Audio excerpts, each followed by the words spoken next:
Hello, I'm ESL teacher Lisa. Today we're going to talk about memorizing vocabulary, in particular, difficult words. How does the brain work? What's a good approach to learn words that might be challenging for you to remember as an English language learner? Well, first you have to remember, as human beings, we think in images. Let me demonstrate. As an example, let's say you want to memorize the word beach.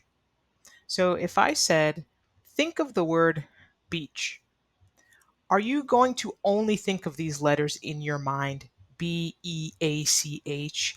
Is that what you see? No. If you're human, you likely saw something like this. You didn't just picture the letters in your mind, you also thought of an image. The brain thinks in images. You likely thought of waves, sand, sea, maybe your last vacation, palm trees. So humans associate words with images. If you can remember this, it can actually help you learn vocabulary words. Well, how can it be useful? So if you have an English word you're trying to memorize, picture something and connect it with that word. The brain is more likely and quickly can bring up that word because you've associated with an image. However, the crazier the better. Think of something that's really strange and weird. The brain holds on to images that are crazy. Have you ever said to yourself, I don't know why I remember this. It's really strange, but I still remember this from 10 years ago or 5 years ago. Why? Why do you say that to yourself?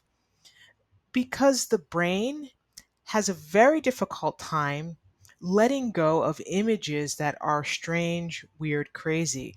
So we do want you to associate an image with the word. It is easier to recall that vocabulary word, but try to make it crazy. Let me demonstrate. Some years ago, I had a student that was taking a English test, and one of the words during her practice classes was abhor. She had to remember this word abhor. She never heard of the word before, so I said, okay, let's create an association, a visual association with it.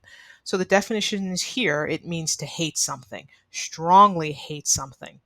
So I asked her, what do you hate?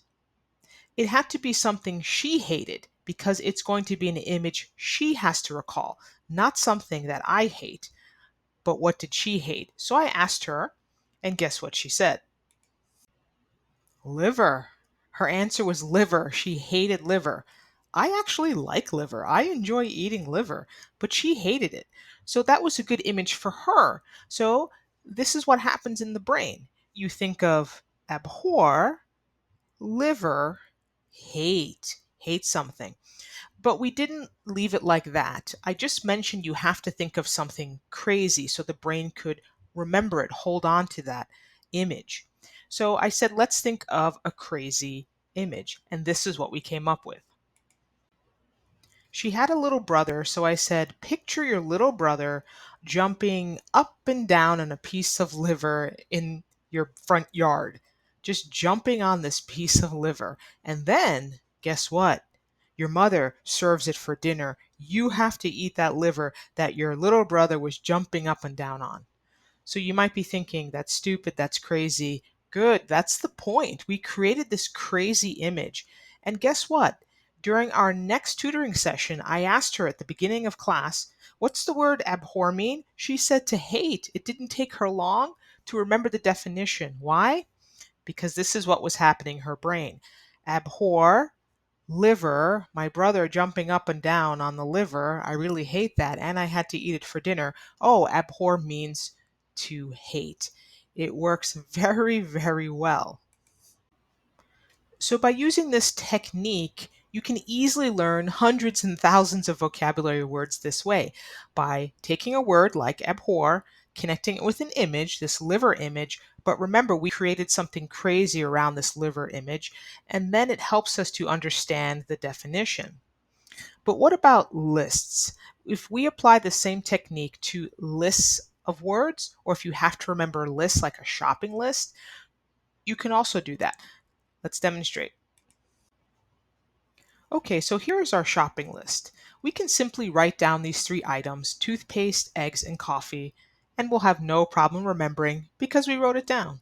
But what if the list is long and you don't have an opportunity to write it down, or you're given these items quickly and you have to remember? You can apply the same principle that we just learned. So let's create an image around these three words. And when we get to the supermarket, all we have to do is recall the image and we will recall the three words. Does it work? Well, let's test it out. This is the image we're going to create in our mind. We're going to make a toothpaste and coffee omelet. So picture that. Picture the pan and you're frying the eggs and you're going to put in some coffee grinds and you're going to squeeze toothpaste and you're going to eat it. And you're going to tell your family, for breakfast, we're having a toothpaste and coffee omelet. So you think that's ridiculous, that's stupid, that's disgusting. Yeah, it is. Good. We want our brain to remember it because it's crazy. But we really want you to get into the image. So picture yourself eating this omelet.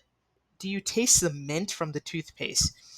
Do you feel the coffee grinds getting stuck in between your tooth? Yes. Good. Now, when we get to the supermarket, what are we going to do? I don't need a list. All I have to do is remember this crazy image. Oh, yeah, my coffee toothpaste omelet. So, what do I need? Coffee, toothpaste, eggs. I've tried this with many students, and believe me, it works. So, after watching this video, what if I asked you what is on my shopping list 1 month from now?